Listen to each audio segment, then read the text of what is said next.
Saya Nia, senang sekali sesi kali ini kita akan membahas tentang pemeriksaan BIA atau Bioelectrical Impedance Analysis bersama Dr. Ratri Xiaomi, spesialis gizi klinik.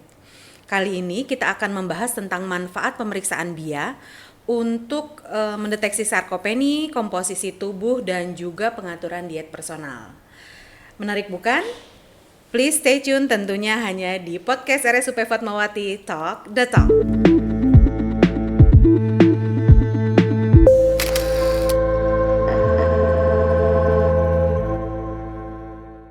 Selamat siang Dr. Ratri, gimana kabarnya hari ini? Alhamdulillah Dokter Nia. Alhamdulillah. Dokter Nia gimana? Sehat? Alhamdulillah juga sehat. Semangat ya dok? Semangat dong. Oke. Dok, sesuai dengan tema yang akan kita bahas hari ini adalah tentang pemeriksaan BIA. Sebenarnya apa sih pemeriksaan BIA itu? BIA itu ya bioelectric impedance. Jadi dia merupakan alat yang kalau orang bilang seperti timbangan ya. Cuman kita berdiri seperti itu ya. Tapi dia punya elektroda dan dia pemeriksaan non-invasif. Tapi dia bisa mengetahui komposisi tubuh. Dari komposisi tubuh itu kita bisa menginterpretasi beberapa hal. Oke, berarti dia bentukannya kayak timbangan. Ya. Kemudian tapi dia bisa lebih detail lagi mencerna isi tubuh kita. Ya. Wah, menarik nih. Tapi jadi pemeriksaan ini sebenarnya khusus untuk obesitas aja atau untuk semua orang, dok? Bisa semua orang, bahkan mau remaja. Jadi manfaat alat ini dia itu mengukur kondisi muscle seseorang. Kemudian bisa melihat muscle ini kita bisa menginterpretasi tadi sarkopeni. Jangan salah loh, sekarang ternyata banyak yang sarkopeni. Bukan pada orang tua saja, bukan pada orang obesitas atau obesitas sarkopeni obesity, dan juga pada remaja juga bisa. Sebentar nih dok, sarkopeni itu sebenarnya apa sih? Mungkin banyak yang belum tahu nih, sarkopeni itu apa sih? Ya pertanyaan bagus. Sarkopeni itu adalah massa otot yang mengecil istilahnya. Jadi memang massa otot kita makin lama sering dengan umur maka massa otot kita kan akan menurun ya. Ya. Tetapi sekarang bukan karena umur saja, mungkin karena diet, kurang bergerak, ya, dietnya yang salah. Nah itu kemudian pada obesitas jelas ya, mungkin karena asupan lemaknya lebih banyak ya, jadi karbohidratnya lebih banyak, jadi sehingga terjadi sarkopeni obesity bisa terjadi seperti itu. Nah kemudian dari alat ini kita bisa melihat cairan tubuh. Nah, kalau dari cairan tubuh ini bisa terjadi kadar airnya meningkat atau tidak. Kadar air yang meningkat itu bisa pada penyakit jantung misalnya ya. Kita kan suka melihat ya, kok kakinya bengkak ya. Nah, ini sebelum kakinya bengkak sudah kita bisa tahu. Berarti kalau yang malas minum juga ketahuan ya dok? Malas minum bisa. Cairannya berapa. Kemudian asites pada orang-orang asites. Ya mungkin asitesnya masih tipis-tipis nggak kelihatan ya. Tapi dari alat ini bisa kelihatan. Kemudian lipedema, kalau lipedema ya biasanya udah kelihatan ya. Kemudian orang cedera. Orang cedera juga bisa kelihatan ya, kalau kita cedera trauma kayak kita kejedut aja kan bisa ini ya, benjol gitu ya. Benjol gitu ya. Itu ada penumpukan cairan. Jadi ini itu juga bisa terdeteksi di bisa alat terdeteksi. Gitu. Jadi bagaimana kalau ada juga kalau kok airnya kurang. Nah, ini pada orang-orang ya penuaan ya. Orang tua kadang malas minum ya, bukan malas minum ya, kurang minum ya. Kemudian kaheksi, orang sarkopeni dan orang yang imobilisasi. Jadi kadar airnya juga sangat kurang. Kemudian kita juga mengetahui tadi lemak. Lemak itu ada dalam tubuh dan lemak di bawah perut. Di bawah kulit juga ada ya dok? Di bawah kulit ya, itu lemak sukutan ya. Jadi di alat ini bisa ketahuan. Nah, kalau ada visceral fat, terutama kita bisa memprediksi. Berarti dengan visceral fatnya yang tinggi, ya berarti lemaknya sudah melingkupi organ-organ di perutnya ya, berarti itu sudah bahaya ya. Iya. Itu sudah mencirikan penyakit metabolik. Jadi ibaratnya kalau kita ibaratnya MCU ya, Ya. itu Medical sudah check up ya. pre-nya. Kira-kira oh ini udah tinggi ini, coba cari tahu apakah gulanya yang harus kita cek, apakah jantungnya yang harus kita cek setelah ini, setelah di pemeriksaan kita. Kalau ada masalah. Oh, oke. Jadi sebenarnya pemeriksaan BIA dulu seharusnya ya pada waktu MCU ya, untuk bisa tahu ternyata masalahnya ada lemak di organ pankreas, ada lemak di organ jantung, Hati. tahu-tahu ada EKG-nya jelek gitu ya. Mungkin ya seperti Iya. itu kira-kira. Jadi Oke. kita bisa lebih spesifik lagi, coba cari tahu. Iya. Nah, ini lemak perutnya misalnya tinggi banget gitu. Atau seperti tadi, airnya, kadar airnya. Kenapa bisa tinggi? Ya kan? Iya. Kita harus cari tahu. Mungkin kita bisa merujuk ya ke dokter jantung. Iya. Seperti itu. Oke. Ini berarti pemeriksaannya lebih dini ya sebenarnya, deteksi dini ya, Dok? Iya, Ya. seperti itu. Dan kita kalau seperti sarkop ini, kita bisa cepat mengubahnya kan? Ya. Kita ubah lifestyle-nya, seperti itu. Oke. Kemudian kalau tadi sebenarnya lebih bagus kayaknya nih pemeriksaan di MCU nih, karena kan untuk deteksi dini ya. Jadi sebelum orang memiliki keluhan, diperiksa dulu nih pakai BIA supaya kelihatan nih yang perlu diperbaiki apa supaya jangan sampai jadi penyakit kan gitu, Dok. Sebenarnya kalau indikasi dilakukan pemeriksaan BIA ini apa aja sih, Dok? Indikasinya bisa ibaratnya kita mau lihat evaluasi ya. Jadi tadi setiap orang bisa ya melakukannya ya. Jadi dia melakukan evaluasi pada orang obesitas, dia mau melihat bagaimana hasil evaluasi programnya itu. Ya. Nah itu kan langsung cepat terlihat ya. Jadi orang lebih bahagia. Dan di alat BIA ini yang kebetulan kita punya di rumah sakit namanya InBody. Ya. Di alat ini dia menunjukkan nilai kebugaran. Jadi kalau kebugarannya misalnya nilainya 70, ibaratnya oke, good, pertahankan healthy lifestyle-nya ya. Ya. Kalau 80, wah itu cakep banget gitu kan. Kalau 70 ya masih perbaiki tipis-tipis gitu. Kalau 60 paling lagi 50 itu remedial ibaratnya. Nilai yang fitnya, yang bagusnya berapa sih, Dok? 70 ke atas. Oh, 70 ke atas. Tapi ya alat ini kan relatif ya, maksudnya pengukuran ini relatif, makanya tadi kita kalau ada masalah kita kan akan kenapa ada masalah di alat ini, misalnya tadi lemaknya yang tinggi, ya kita kan harus cek apakah dia cek darahnya, apakah kolesterolnya tinggi atau enggak, atau gulanya, kan seperti itu. Ya. Kemudian relatif lagi kita kan tadi harus cross check ya.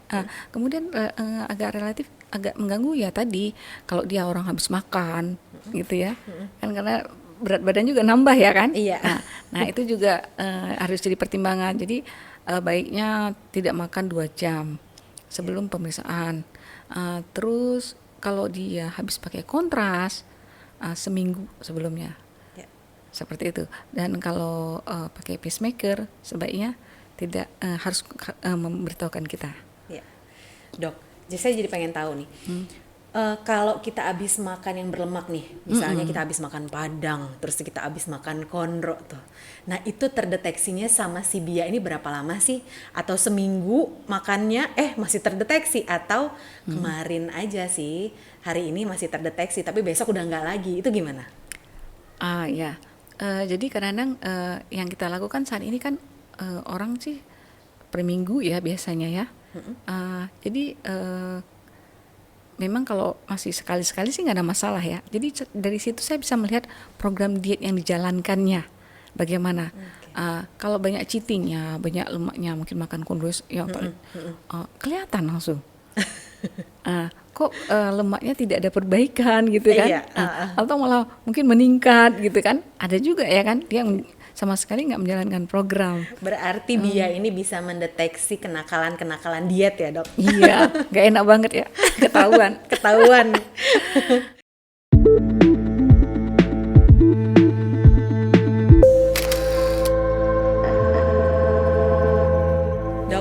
curhat dikit boleh dong ya? Boleh dong. Ini bicara tentang, kan kita di Rumah Sakit Fatmawati itu ada program Fatma Slim kan? Iya, Itu betul. juga ada mesoterapi yang bisa suntik-suntik yang bisa melipolisis atau lemaknya itu dihempaskan seperti cuci piring. Nah, Itu mah pakai sabun. Oh, pakai sabun ya, enggak ini. Iya. Nah, jadi kalau untuk ngurusin atau untuk ngecilin berat badan itu saling mendukung nggak sih antara si mesoterapi dengan BIA ini, Dok? Ah, iya.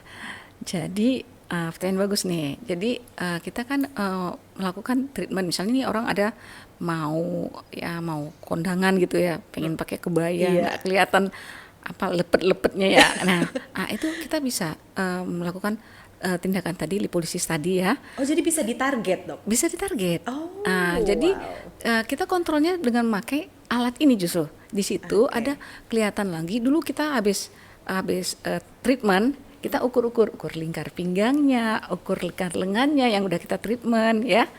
Nah, ukur pahanya yang udah dulu pakai meteran. Nah, Iya. sekarang nggak perlu lagi, dengan alat ini sudah terbaca lingkar-lingkarnya.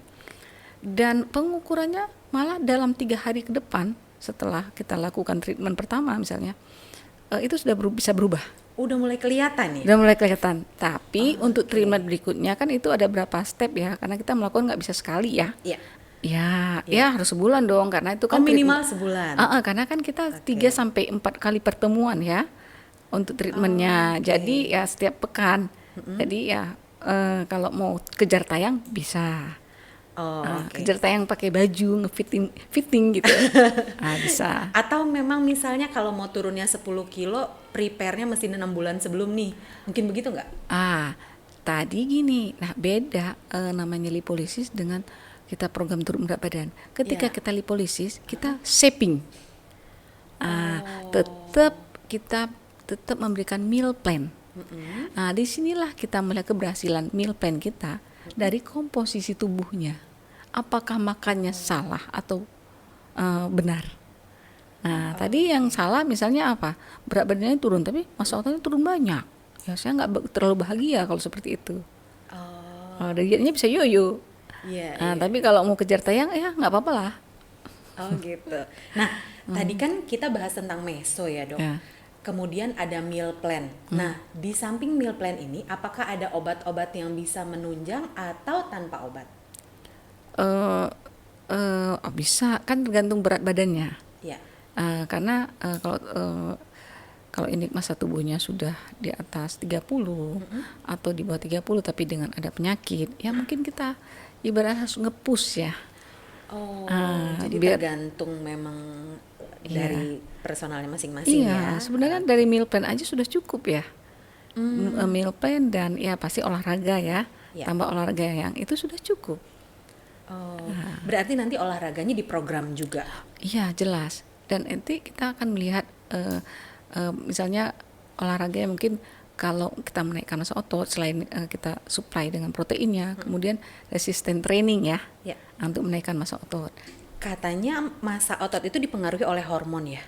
Hormon juga, kemudian tentunya pola hidup ya. Kita olahraga atau enggak. Jadi hormon apa sih, Dok, sebenarnya yang mempengaruhi massa otot ini? Oh iya, jelas kan kalau kita menua kan makanya otot tadi turun terus kan. Iya. Itu kan seiring memang kita menua, hormon testosteronnya memang turun ya. Ya. Jadi kalau laki-laki tadinya berotot sekarang jadi tuanya bisa berlemak ya. Oh, Di antaranya perempuan juga dong ya, pastinya. gitu kan. Ya, perempuan juga ada growth hormone, Iya. terus IGF-1, insulin growth factor ya. Nah, itu yang mempengaruhi massa otot. Jadi sebenarnya yang paling menarik di sini mencegah penuaan itu berarti mungkin dengan cara menaikkan massa otot ya, Dok. Jenis olahraga yang bisa meningkatkan massa otot dan jenis nutrisi yang penting ya. Kan kayaknya kalau saya lihat itu ada tuh yang kayak suplemen-suplemen untuk meningkatkan massa otot gitu ya. Itu sebenarnya apa sih, Dok? Ya itu suplemen yang memang dirancang proteinnya mudah diserap, mudah untuk menjadi massa otot. Tapi Oke. ada yang sudah diberikan seperti itu pada pasien geriatri ya misalnya ya. Kok kurang kenaikannya? Nah, dipikirkan absorpsinya. Kurang diserap ya. Kurang diserap. Jadi kadang-kadang nggak usah orang tua, yang muda aja. Kok tadi saya menemukan misalnya pasien-pasien saya kok sudah sarkopeni, masih muda. Ya. Ya anak-anak sekarang mungkin makannya males makan lauk ya. Ya. Atau juga bisa jadi karena kurang diserap karena enzimnya bermasalah. Ya, pada orang tua ya enzimnya bermasalah ya. Nah, itu kita perbaiki. Kita pilih enzim yang khusus yang kira-kira meningkatkan penyerapan protein.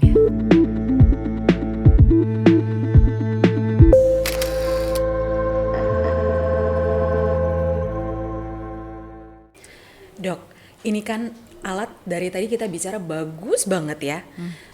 Tapi ada satu yang bikin saya deg-degan. Apa tuh? Dokter tahu nggak? Apa tuh? Harganya mahal nggak sih dok pemeriksaan ini? Ya enggak dong. Harganya murah kok. Pas di kantong lah ya. Pas di kantong. Nah, Ya. ada satu lagi ya pertanyaan saya. Ini bisa di cover asuransi nggak sih dok? Bisa tentunya. Kan Rumah Sakit Fatmawati menerima banyak jenis asuransi. Oh, wah keren Jadi nih ya. silakan pakai manfaatkan. Mantap kalau begitu.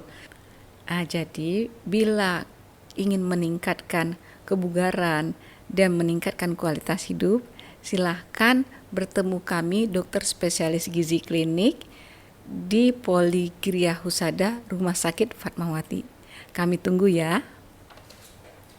Terima kasih banyak Dokter Ratri atas sharing ilmunya hari ini yang bermanfaat banget pastinya untuk kita.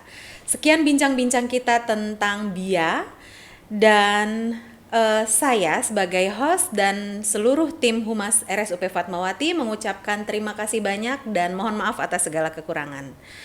Sampai jumpa kembali pada sesi podcast lainnya hanya di Talk the Talk.